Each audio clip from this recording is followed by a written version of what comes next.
guys, it's me, Shannon. Just wanting to do a vlog today for all the mamas out there. All the moms of tweens and preteens specifically, although this certainly can apply to teens, I'm guessing, but more so in this day and time. I think this what I'm going to be talking about today is for the tween mamas. So I have, as you know, Hannah Rose and Chris are 8 and 10. And specifically, I am running into a issue with Chris being 10. He's a good boy, but has been sheltered and is very innocent, as I am sure lots of your children are as well, or at least we like to think they are. And we recently have come to the realization that technology is making our kids grow up too fast. I guess we have been living under a blanket and not really with blinders on and not really looking at what's going on in the real world. You know, I would see posts and I would see lots of advice from different experts on the dangers of technology for your child. And here I thought all of my son was doing was playing Minecraft and watching Minecraft videos and then texting his little circle of friends at school. Come to realize some of the kids in his little circle of friends at school are not the best influences on him. And after going through a string of text messages, seeing that they discuss things on text messaging, which are things that are not appropriate and might certainly be making my son grow up faster. You know, my son is on the younger end of 10 years old maturity wise, and I just, you know, I can certainly block the friend on text messages, but then it occurred to me that they are exposed to all sorts of things on YouTube. You go through and you look at search history on YouTube and you see the different things they're looking up. And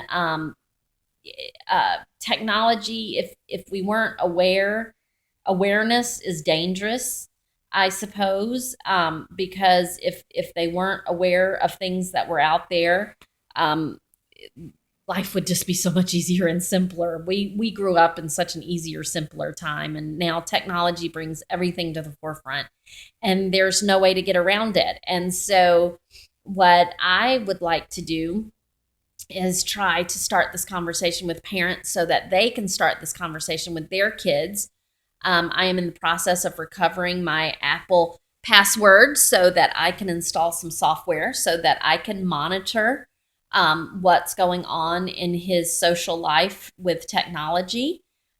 He is aware of that. I have implemented a technology plan where he turns in his devices at nighttime and knows that we are checking in on his devices periodically to see what he's posting, what he's receiving, what he's searching, just to make sure that we are all doing what we can to help him, guide him to stay hopefully on the right path. I'm not saying shelter him anymore. I'm not saying being a helicopter parent. Just saying, you know, trying to keep what we can away from him that is inappropriate and makes him grow up before his time. So, just wondering if any of you guys are experiencing the same thing.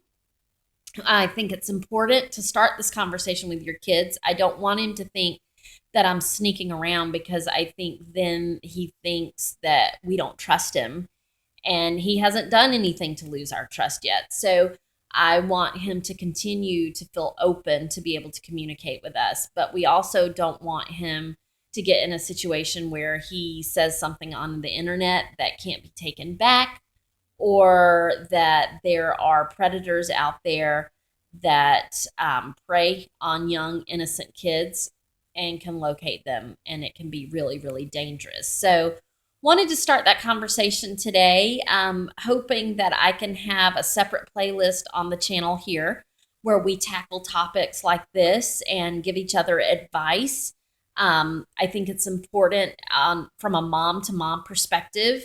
Also, being a children's theater director and being around middle schoolers and high schoolers all the time, I see kind of what the kids go through, and I hear firsthand about what goes on in middle school and high school.